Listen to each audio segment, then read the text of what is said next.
Hello दोस्तों, welcome my YouTube channel. मैं सैफ मनीष कुमार यादव। आज आपको इस वीडियो के अंदर बताऊंगा कि आपने देखा होगा कि पहले वाली हमारी जो वीडियो थी, इससे पहले वाली, उसके अंदर हमने पढ़ा था कि जो स्टरलाइजेशन डिसइंफेक्शन क्या होता है, उनकी डेफिनेशन क्या होते हैं और उनके कहाँ कहाँ उनका यूज किया जाता है। और दूसरी चीज़, तीसरी चीज़ पर हमने मेथड यानी कि कौन कौन से स्टरलाइजेशन और डिसइंफेक्शन के मेथड होते हैं। तो आज हम पढ़ेंगे कि मेथड ऑफ स्टरलाइजेशन यानी कि स्टरलाइजेशन के कौन कौन से मेथड होते हैं। तो आज की इस वीडियो के अंदर यही होगा कि स्टरलाइजेशन के कौन कौन से मेथड होते हैं। तो सबसे पहली चीज़ देख लेते हैं हम टू टाइप्स यानी कि जो स्टरलाइजेशन के मेथड होते हैं हमारे, उन्हें हम 2 टाइप्स के अंदर डिवाइडेड किए गए हैं। तो फर्स्ट टाइप कौन सा होता है? फिजिकली मेथड होता है। और सेकंड टाइप होता है हमारा केमिकली मेथड। तो फिजिकली मेथड के अंदर क्या होंगे? फिजिकल, हमारी जो फिजिकल से संबंधित यानी कि हमारे एनवायरनमेंट से संबंधित जो भी मेथड होंगे उन्हें हम फिजिकल मेथड, या फिर केमिकल मेथड जिसके अंदर केमिकल पाए जाते हैं यानी कि जिसके अंदर क्या होते हैं, केमिकल की मात्रा प्रेजेंट होती है, उसे हम केमिकल मेथड कहते हैं। तो आज हम इस वीडियो के अंदर क्या पढ़ेंगे? फिजिकल मेथड के बारे में पढ़ेंगे। तो फिजिकल मेथड कौन कौन से होते हैं, हमने पहले वाली वीडियो के अंदर बता दिया गया था कि कौन कौन से फिजिकल मेथड होते हैं। तो इसका जो लिंक है वो नीचे डिस्क्रिप्शन में मिल जाएगा, तो आप देख लेना पहले वाली वीडियो के अंदर। तो माइक्रोबायोलॉजी की जो स्टडी है वो स्टार्ट हो चुकी है। तो सबसे पहले हम देख लेते हैं सनलाइट। जो पहला फिजिकल मेथड होता है वो होता है सनलाइट। यानी कि सनलाइट होती क्या है या सनलाइट किस प्रकार से काम करती है। तो देख लीजिए, sunlight has an active germicidal effect. यानी कि जो सनलाइट के अंदर क्या होते हैं, एक एक्टिव क्या होते हैं, जर्मिसीडियल क्या होता है, जो बैक्टीरिया वगैरह का जो नष्ट करता है वो इफेक्ट पाया जाता है। यानी कि जर्मिसीडियल इफेक्ट पाया जाता है ड्यू टू द, किसके कारण? It's contain of the UV यानी कि यूवी रेज, अल्ट्रावायलेट किरणें पाई जाती हैं इसके अंदर। अल्ट्रावायलेट रेज की वजह से क्या होता है, इसके अंदर क्या होता है कि जर्मिडाइल इफेक्ट होता है। ओके गाइस, उसके बाद देख लेते हैं it is a natural method of the sterilization. यानी ये क्या होता है कि नेचुरली मेथड होता है, एक नेचुरल मेथड होता है किसका? स्टरलाइजेशन का। उसके बाद देख लेते हैं यानी कि जो हमारे फिजिकल मेथड का जो फर्स्ट था सनलाइट वो खत्म हो चुका है। उसके बाद देख लेते हैं हीट। यानी कि जो सेकंड फिजिकल मेथड आता है वो होता है हीट। यानी कि हीट किस प्रकार से इसके अंदर वर्क करती है। तो सबसे पहले देख लेते हैं, heat is the most reliable and commonly employed method of the sterilization. यानी कि जो हीट होता है एक मोस्टली क्या होता है, रिलायबल यानी विश्वसनीय, यानी हीट को हम क्या विश्वसनीय यानी विश्वास कर सकते हैं, यानी कि रिलायबल होता है। और एक कॉमनली मेथड यानी कि बहुत ही एक सामान्य मेथड होता है किसका? स्टरलाइजेशन का। यानी कि स्टरलाइजेशन का एक कॉमनली एंड सामान्य मेथड होता है। 2 type of the heat are use. यानी इसके अंदर क्या होता है, जो 2 टाइप, यानी कि जो फिजिकल मेथड का जो सेकंड था वो हीट था। हीट को भी क्या गया, 2 भागों में डिवाइडेड किया गया। यानी कि 2 टाइप की हीट पाई जाती है। यानी कि एक तो क्या होती है, ड्राई हीट होती है, एक होती है मॉइस्ट हीट। तो ड्राई हीट के अंदर क्या होता है, अलग प्रकार से स्टरलाइज किया जाता है, और मॉइस्ट हीट के अंदर क्या होता है, अलग प्रकार से स्टरलाइज किया जाता है। ओके, ये चीज़ें हम देख लेंगे, आगे पढ़ेंगे ड्राई हीट और मॉइस्ट हीट होता क्या है। तो हम आज हमारे इस वीडियो के अंदर इसकी स्टडी कर लेते हैं कि ड्राई हीट स्टरलाइजेशन, यानी कि जो ड्राई हीट स्टरलाइजेशन से होता है वो क्या होते हैं, ड्राई हीट स्टरलाइजेशन किस प्रकार से वर्क करता है। तो देख लेंगे, the following procedure is use for the sterilization by the dry heat. यानी कि जो भी नीचे प्रोसीजर है, यानी कि फॉलोइंग प्रोसीजर्स क्या होते हैं, यूज़ की जाते हैं, या फिर ये प्रोसेस किसके अंदर यूज़ की जाती है, किसके लिए? ड्राई हीट के लिए। यानी कि ड्राई हीट के लिए क्या होंगे, फॉलोइंग प्रोसीजर यूज की जाती हैं किसके लिए? ड्राई हीट्स के लिए। ओके, ड्राई हीट्स के लिए क्या होंगे, फॉलोइंग प्रोसीजर यूज की जाती हैं। वो कौन कौन सी होती हैं? ये प्रोसेस होती है, इनके क्या फोर पार्ट के अंदर इसको डिवाइडेड किया गया है। इनकी जो भी प्रोसेस होती है ड्राई हीट स्टरलाइजेशन की, उन्हें हम क्या करते हैं, 4th पार्ट के अंदर डिवाइडेड किए जाते हैं। वो कौन कौन से स्टरलाइज होते हैं? सबसे पहले चीज़ देख लेते हैं, रेड हीट। यानी कि जो फर्स्ट प्रोसेस होती है वो रेड हीट होती है। जो सेकंड प्रोसेस होती है वो फ्लेमिंग हीट होती है। थर्ड प्रोसेस होती है इंसिनरेशन हीट होती है। एंड फोर्थ होती है हॉट एयर क्लोन। यानी कि हॉट एयर क्लोन, पहली जो प्रोसेस थी वो रेड हीट हो गई, दोबारा से देख लेना। सेकंड प्रोसेस फ्लेमिंग हीट हो गई, थर्ड प्रोसेस इंसिनरेशन हीट हो गई, fourth process hot air clone है। तो मैं आपको बता दूं, जो हॉट एयर क्लोन है ये क्या होता है, जो हमारी एग्जाम है, यानी कि एग्जाम की तरीके से बहुत ही इम्पोर्टेंट, यानी कि एक मोस्ट इम्पोर्टेंट क्वेश्चन है, ध्यान रखना इसका। उसके बाद देख लेते हैं हम रेड हीट। यानी कि रेड हीट क्या होती है, यह प्रोसेस किस प्रकार से होती है। तो रेड हीट क्या होती है, this method is use inoculating wires and loops, यानी कि इस जो रेड हिट मेथड होता है या रेड हिट प्रोसेस होती है, इसका यूज़ हम कहाँ करते हैं? इसका यूज़ करते हैं इनैकुलेटिंग वायर्स एंड लूप्स, यानी कि जो भी वायर होते हैं और जो लॉब्स होते हैं उनको क्या करते हैं? स्टरलाइज करने के लिए इसका उपयोग करते हैं। जैसे फोरसेप्स हो गई, नीडल्स हो गई, are held in the flame plane burner, यानी कि जो भी यह प्रोसेस किस प्रकार के से होती है रेड हिट वाली स्टरलाइजेशन वाली। जैसे फोरसेप्स ले लिया, नीडल्स ले ली और इनको हेल्ड कर दें या रख देते हैं किसके अंदर? फ्लेम बर्नर के अंदर, यानी कि फ्लेम बर्नर के अंदर इसको रख देते हैं and they become red hot, और तब तक रखते हैं टिल तब तक कि क्या हो जाए? बिकम द रेड हॉट, जब तक यहाँ क्या होता है? रेड हॉट नहीं हो जाए, तब तक क्या करेंगे? इसको हम रेड हीट प्रोसेस के अंदर रख के रहने देते हैं। इसके अंदर कहते हैं वायर एंड लूप्स, यानी कि मैं आपको क्लिक कर देता हूँ कि जो वायर्स हैं और जो लूप्स हैं ये इनका उपयोग, जैसे कोई भी फोरसेप्स ले ली, नीडल्स ले ली, इनको सबको होल्ड कर लेंगे इसके अंदर फ्लैम बर्नर के अंदर, और इसको टेबल तब तक रखा रहेंगे they become the red hot, जब तक ये क्या नहीं हो जाए? रेड हॉट नहीं हो जाए, तब तक इसको क्या रखा रहने देते हैं। उसके बाद चलते हैं हम, जो हमारा अगला टॉपिक है फ्लेमिंग, यानी कि रेड हॉट के बाद में हमारा जो टॉपिक आता है वो होता है फ्लेमिंग। फ्लेमिंग हॉट क्या होता है? इसके अंदर क्या बताया गया है कि जो ग्लास स्लाइड हो गई, यानी कि कौन कौन सी चीज़ें होती हैं जो फ्लेमिंग हॉट के द्वारा स्टरलाइज की जाती हैं।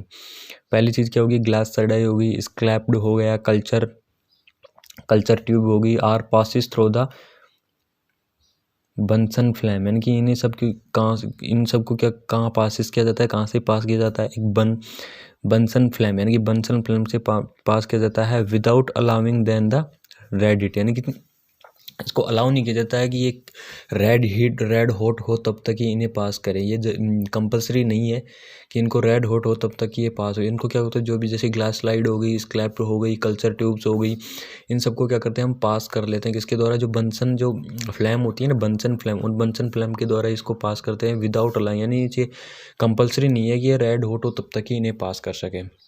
उसके बाद आता है इंसिनरेशन, यानी कि इंसिनरेशन किस प्रकार से वर्क करता है ये देख लीजिए। जो ड्राई हीट का वो थर्ड, यानी ड्राई हीट की थर्ड प्रोसेस होती है इंसिनरेशन। तो इंसिनरेशन के अंदर क्या होता है? बाय दिस मेथड, यानी कि इस मेथड के द्वारा क्या होता है? जो infective material is reduce to assist by the burning, यानी जो इन्फेक्टेड मटेरियल हैं, यानी कि जो भी मटेरियल, जो भी इंस्ट्रूमेंट वगैरह इन्फेक्ट हुए हैं सर्जिकल प्रोसेस के दौरान या फिर कोई भी लेबोरेटरी वगैरह के दौरान, जो भी इंस्ट्रूमेंट वगैरह इन्फेक्ट हुए हैं उनको सबको रिड्यूस कर देते हैं किसके द्वारा? एसएस यानी राख के द्वारा, यानी बर्निंग, उन्हें बर्निंग करके उन सभी को क्या कर दिया जाता है? रिड्यूस कर दिया जाता है या फिर स्टरलाइज्ड कर दिया जाता है। उसके बाद आता है हॉट एयर ऑन, यानी कि हॉट एयर एक मोस्ट इंपॉर्टेंट प्रोसेस होती है ड्राई हीट की एंड मोस्ट इंपॉर्टेंट क्वेश्चन होता है एग्जाम की दृष्टि से। ओके गाइज, तो हम चलते हैं हमारी जो लास्ट प्रोसेस है वो हॉट एंड एयर ऑन, यानी हॉट एयर ऑन क्या होता है, यानी ये किस प्रकार से प्रोसेस होती है, किस प्रकार से इसके अंदर वर्क होते हैं वो देख लेते हैं। It is the most widely use method of the sterilization, यानी कि बहुत ही मोस्ट वाइडली, यानी कि इम्पोर्टेंट भी होता है, वाइडली बहुत ज़्यादा मात्रा में उपयोग करने वाला मेथड होता है, यानी कि मोस्ट वाइडली यूज मेथड होता है स्टरलाइजेशन का बाय द ड्राई हीट, यानी कि ड्राई हीट के अंदर। The oven is electrical heated, यानी कि जो ओवन होता है, यानी कि हॉट एयर ओवन होता है वो क्या होता है? इलेक्ट्रिकल क्या होता है? एक हीटर होता है या हीटर टाइप का एक इलेक्ट्रिकल हीटेड होता है and filled with a fan to ensure adequate and distribution of the hot air in the chamber, यानी कि इसके अंदर क्या करते हैं? इसे फिल्ड कर लेते हैं एक फैन, यानी इसके अंदर एक पंखा, एक फैन को होते हैं वो शिफ्ट कर देते हैं या फिल्ड कर देते हैं एंड एडुकेटली डिस्ट्रीब्यूशन, यानी कि क्या करेंगे? एडुकेट डिस्ट्रीब्यूशन करेंगे किसका? हॉट एयर का, यानी कि जो भी इसके अंदर चैम्बर होते हैं उन चैम्बर के अंदर हॉट एयर जो ओवन होता है उस हॉट एयर होती है या गर्म जो एयर होती है उनको क्या करते हैं? डिस्ट्रीब्यूट करते हैं, यानी एडुकेट तरीके से डिस्ट्रीब्यूट कर लेते हैं। It also field with A thermostat, यानी इसे इसके अंदर क्या लगा दिया जाता है? एक थर्मोस्टेट फिट कर दिया जाता है, एक थर्मोस्टेट फिल्ड कर दिया जाता है that maintain the chamber air at A selective time, यानी कि जो क्या इसका काम क्या होता है? जो थर्मोसेट लगाते हैं उसका काम क्या यही होता है कि क्या करता है? सिलेक्ट करता है कि इसको टाइम्स को, यानी कि जो चैम्बर के अंदर जो एयर होती है ना, उनको मेंटेन रखते हुए क्या करता है, एक सिलेक्टिव टाइम तक, यानी एक सिलेक्टिव टाइम तक क्या करता है, जो चेयर के अंदर जो चैम्बर के अंदर जो एयर होती है उनको क्या करता है, मेंटेन करने का काम करता है। तो इसलिए इसके अंदर थर्मोस्टेट लगा दिया जाता है। उसके बाद देख लेते हैं जो हॉट एयर ओवन होता है उसका टेम्परेचर कितना होता है और कितने टाइम तक होता है। ओके गाइस, तो देख लेता हूँ 160 degree Celsius for 2 hours is require for the sterilization. यानी कि जो हॉट एयर ओवन होता है उसके अंदर क्या होता है, जो 160 डिग्री जो सेल्सियस का क्या होना चाहिए, टेम्परेचर होना चाहिए, और कितने घंटे तक होना चाहिए, 2 आवर्स तक होना चाहिए। यानी तब जाके क्या होगा, हॉट एयर ओवन के अंदर क्या होगा, जो भी इंस्ट्रूमेंट वगैरह होंगे वो स्टरलाइज्ड होंगे। तो इसका टेम्परेचर आप मैंने बता दिया है कि पहले कि 160 डिग्री सेल्सियस होना चाहिए, और इसका टाइम कितने 2 आवर्स तक होना चाहिए। ठीक है, उसके बाद देख लेते हैं इसका यूज, यानी कि जो हॉट एयर ओवन होता है इसका यूज हम कहाँ कहाँ कर सकते हैं। तो हॉट एयर ओवन का यूज करने के लिए हम क्या करेंगे, it is use for the sterilization, यानी इसका यूज़ कहाँ किया जाता है, स्टरलाइजेशन किया जाता है। और कौन कौन सी चीज़ों को स्टरलाइज करने के लिए किया जाता है, ग्लास वेयर, यानी कि ग्लास वेयर को स्टरलाइज कर लेते हैं, जैसे ग्लास सिरिंज हो गई एंड पैट्री डिश हो गई, यानी कि पैट्री डिश यानी कि ग्लास सिरिंज हो गई। उसके बाद देख लेते हैं कुछ सर्जिकल इंस्ट्रूमेंट, यानी कि कुछ सर्जिकल इंस्ट्रूमेंट होते हैं जिनको हम क्या करते हैं, स्टरलाइज कर लेते हैं हॉट एयर ओवन के द्वारा। वो कहते हैं स्कैल्प हो गया और सीजर्स हो गए, यानी कि स्कैल्प और सीजर्स को हम हॉट एयर के द्वारा जो भी कि स्टरलाइज कर लेते हैं, जो कि क्या होते हैं, सर्जिकल इंस्ट्रूमेंट होते हैं। और जो ग्लास वेयर भी क्या होते हैं, इसके द्वारा स्टरलाइज होते हैं, जैसे ग्लास सिरिंज वगैरह हो गई, ये सब चीज़ें इसके द्वारा स्टरलाइज होते हैं। तो हमें देख लेते हैं हॉट एयर के अंदर क्या क्या होता है। मैं दोबारा से बता देता हूँ कि हॉट एयर एक बहुत ही इंपॉर्टेंट जो मेथड होता है स्टरलाइजेशन का, यह एक इलेक्ट्रिकल हीटेड होता है। इसके अंदर एक फ़ैन को फिट कर दिया जाता है। उसके बाद फ़ैन को फिट करने के बाद जो एडुकेट डिस्ट्रीब्यूशन, यानी जो हॉट एयर होती है उसका हम एडुकेट डिस्ट्रीब्यूशन करते हैं किसके अंदर, चैम्बर के अंदर।